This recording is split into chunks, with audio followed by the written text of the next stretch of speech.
This series presents information based in part on theory and conjecture. The producer's purpose is to suggest some possible explanations, but not necessarily the only ones, to the mysteries we will examine.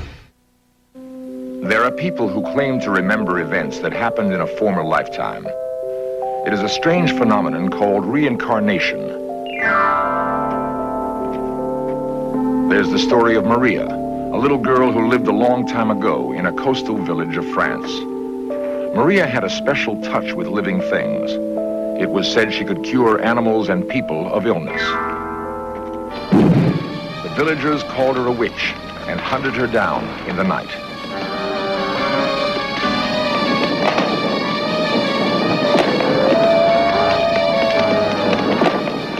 A girl living now remembers every detail of that horrible night as though it had happened to her.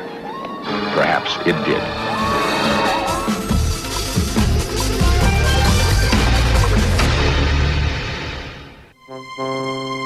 Men of vision are rare in any time.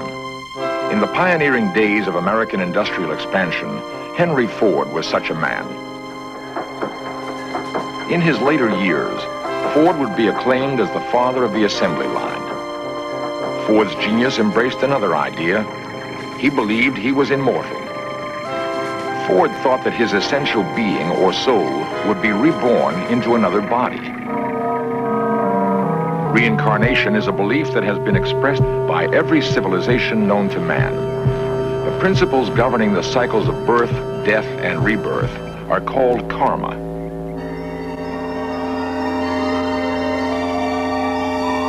Karma means that a soul progresses from body to body, life to life, until it achieves perfect harmony with the universe. Thus, one who suffers in this life is assured of at least the possibility of a better break in the next.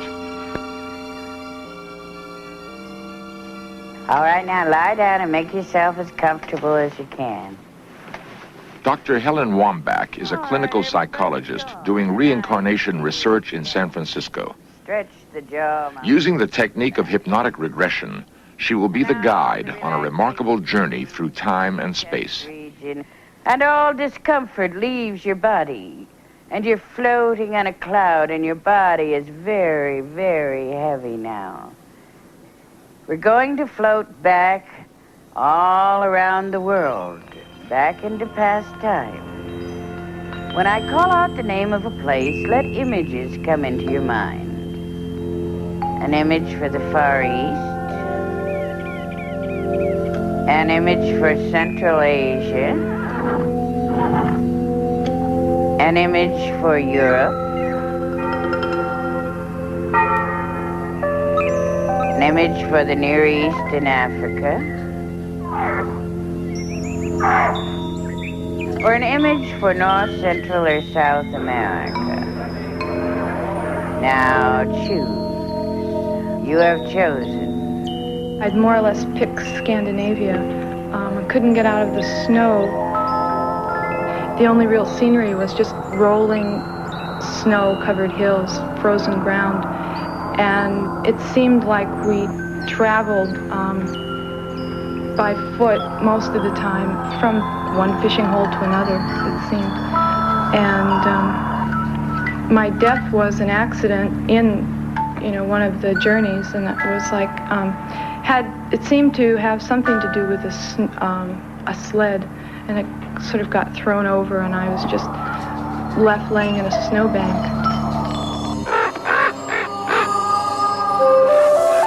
It seemed to be on the foot of the steps of a pyramid, a temple.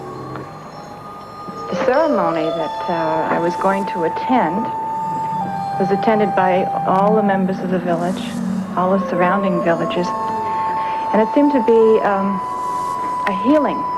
There was some type of a healing going on what seemed to have been maybe the chief of the village. And I remember I had very strong belief that this was going to be helpful and very great interest. Dr. Wambach has regressed more than 2,000 persons in her search for scientifically valid data on the reincarnation experience. Well, actually, I've been searching for 5 years now for evidence that we may have lived before. What I found is what many researchers have found, that there's a tantalizing mix of fantasy and checkable reality in past life recall. My belief was that if we have lived past lives, all of us have lived past lives. And therefore, I ought to be able to explore this phenomenon in the same normative way that a psychologist would go about exploring any other kinds of phenomenon. So I evolved a technique of taking people to past lives that I found to be both safe and reliable, and where I could get repeatable evidence. Elbows down. Simply put, Dr. Wambach's technique is to plant a post-hypnotic suggestion in the subject's minds, which enables them to fill out an elaborate questionnaire after the session is over. The questionnaires are important because Dr. Wambach finds that during regression, patients are reluctant to have their journey to a past life disturbed by conversation with the hypnotist. However, Dr. Wambach will occasionally use the standard question and answer technique to explore an unusual case. All right, now, Bob, I want you to go to a time when you are listening to some of the people around you talk, and you will hear the syllables, and you will be able to repeat them. Nainu rakakani kum ta Nainu rakakani kum top.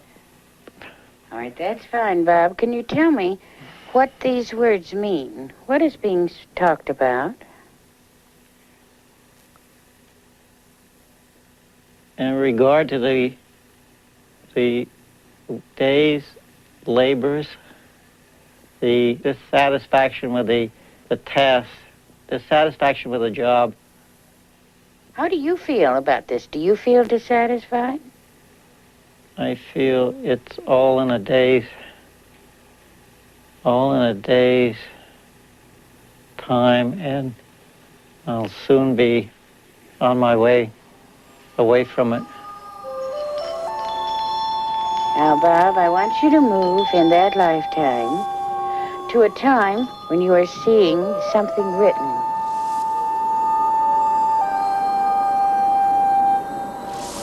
Do you see anything?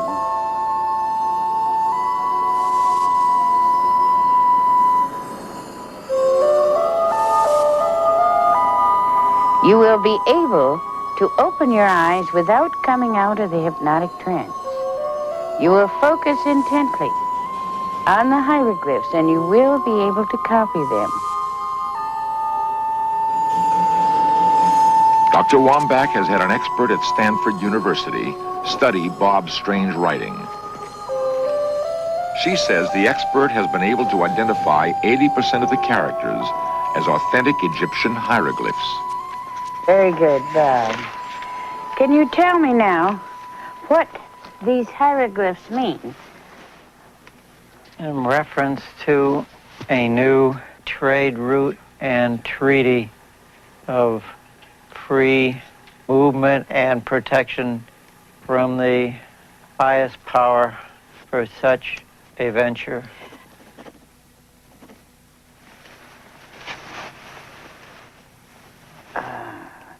Hi, Bob. Oh. How was it? Not bad. Not bad, huh? Bob is a retired stockbroker. Yeah. How could he write and converse in a language that vanished tens of centuries ago, along with the builders of the pyramids? At the very least, it's a fascinating exercise, this probing of the unconscious mind for scraps of information about past lives. There are more practical aspects to the study of reincarnation. Trauma from a past life sometimes seems to spill over into the present. It is possible that many physical and emotional problems which defy medical science can be cured through an understanding of this principle. In this lifetime, for instance, I've had a series of, since early childhood, seizure type of things that occurred that doctors and priests couldn't explain. That Shirley Krepp eventually described her problem to Dr. Wambach. the sensation of going 1,000,000 miles an hour and weighing at least a ton, And it was pretty terrorizing to have that occurring because I couldn't make it stop. During the session where I was regressed to the lifetime as a girl named Maria, this particular seizure started to occur while I was under hypnosis. And it was then that Dr. Wambach took me to that point where it first started to occur. Under hypnosis, Shirley described herself as a healer in a village on the coast of France. She said her name was Maria, and that she'd been summoned to the constables to help his sick child. The child died. One evening, after the child had died, on my walk home through the forest, out of the bushes, out of the trees, with torches, the whole village seemed to appear, and they were going to burn Maria as a witch because they thought she'd killed the boy. And they came towards her, they'd get the witch. And I ran as Maria. I didn't want to get caught, and it was then that the sensation started, the sensation that I had been experiencing in this lifetime of absolute stark raving terror. And they chased me, screaming and yelling, and I ran and I ran. And rather than to be caught by them and burnt, I jumped off a cliff. And that was the feeling of weighing 1,000,000 pounds. And as Maria dropped that body and came out of that body, the weight, the speeding sensation stopped completely and abruptly, unlike any of the seizures that I'd had. It could be coincidence that Shirley's symptoms disappeared after she confronted the nightmare of a prior life. Or it could be just what it appears, using an understanding and karma to calm the restless corner of Shirley's mind that is still Maria. Dr. Wambach's collection of 2,000 apparent reincarnation experiences has yielded some fascinating data. Between 70 and 80% of her subjects remember lives as working-class people or peasants. If these prior lives were imaginary, wouldn't more people think of themselves as royalty rather than accurately reflecting a cross-section of society? In another experiment, a group of white Californians was regressed to the 1850s. An extraordinary number said they were Asians then. Could they have been the Orientals who were imported to build California's railroads? Could they still be with us in new bodies? How many pasts can a person have? The work of other investigators may suggest an answer. The Old Chestnut Inn in Kent, Connecticut has a history as rich as its setting. Ruth McGuire has quite a history of her own. It appears she may have a number of histories. I've had very strong feelings about the year 1857 and India. When I was just a child, I picked up a 10-cent piece. I felt terribly depressed. The date meant something to me. Ruth had heard of Professor Hans Holzer, parapsychologist and author. She invited him to probe her mind for a meaning to the date that bothered her. Using hypnotic regression, Professor Holzer had enjoyed success with similar cases before. Your name is Ruth McGuire. I want you to go back with me 10 years, 20 years, 30 years, 40 years.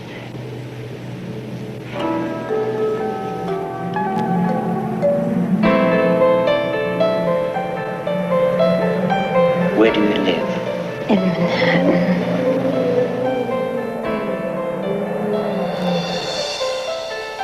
You are now 10 years old. You are now 9 years old. You are now 7 years old. You're 7 years old. You're 7 years old. You are Ruth McGuire. You're 7 years old. Where do you go to school? St. Nicholas of Tolentine. What is your favorite teacher's name? Sister Bonaventure. What does she teach you? Oh, poetry. She declaims poetry. You are 7 years old. You're 6 years old. You're 5 years old. You're 4 years old. You're 3 years old. You're 2 years old. You're 1 year. You have just been born. I want you to go back beyond the threshold of birth. You're -5, -10, -20. What do you see? Look around you. Where are you? It's all vapory. What do you see? Thick clouds and vapors. Cold.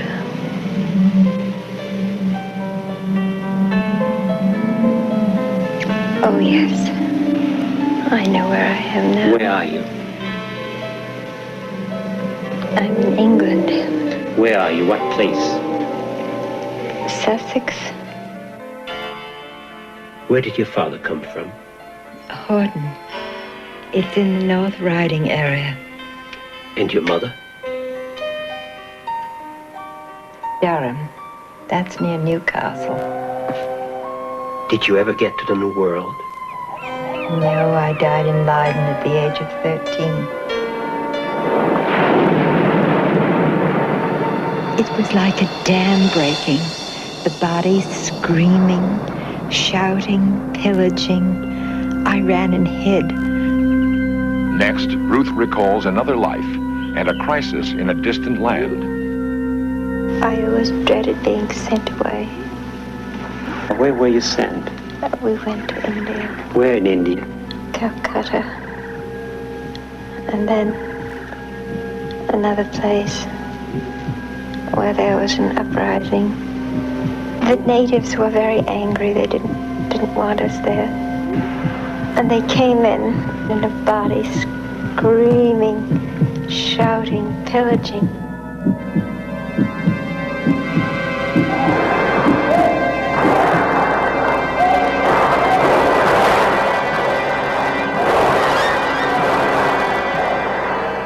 Professor Holzer feels he can probe even deeper into Ruth's multiple past lives.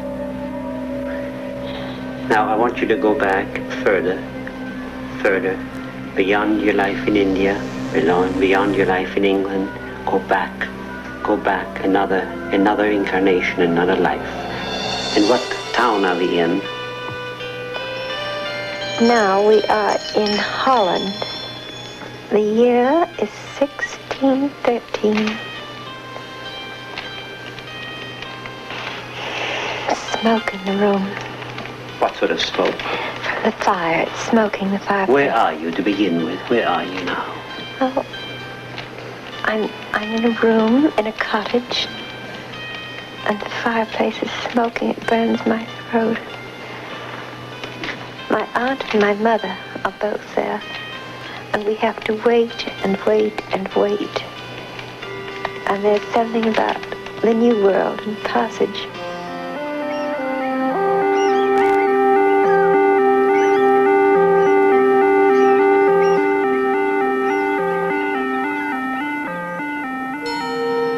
There was this large man, and he pinned me against the wall.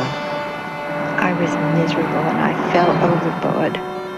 For a moment, I struggled, and then a strange feeling of happiness came over me. I must have been on shipboard. I saw the coffin and the people passing by, and I wanted to tell them, I hear what you're saying. I hear. And I tried to move my arm. I tried, and it was like lead. I couldn't move. I couldn't wiggle. I couldn't even move my nose. I couldn't indicate that I was there and I was listening. I seemed to be moving on a ribbon towards a great light.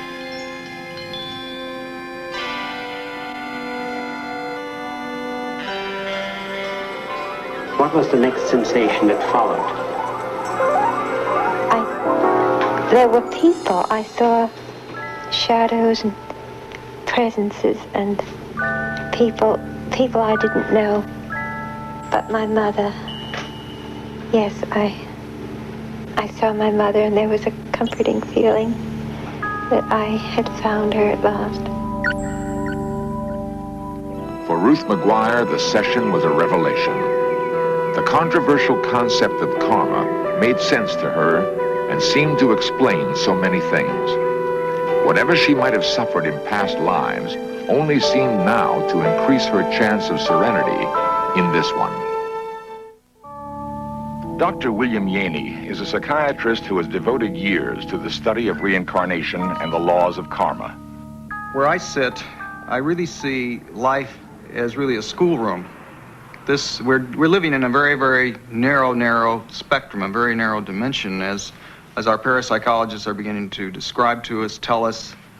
I really see what we've got here is a soul utilizing an expendable body, so to speak, in a lifetime, a given span of time and space, to learn something. Dr. Yaney believes the vast and complex cycle of birth, death, and rebirth must be controlled by a higher order of intelligence. Someone must be minding the store, so to speak. Who or what that force is remains one of the great puzzles confronting mankind.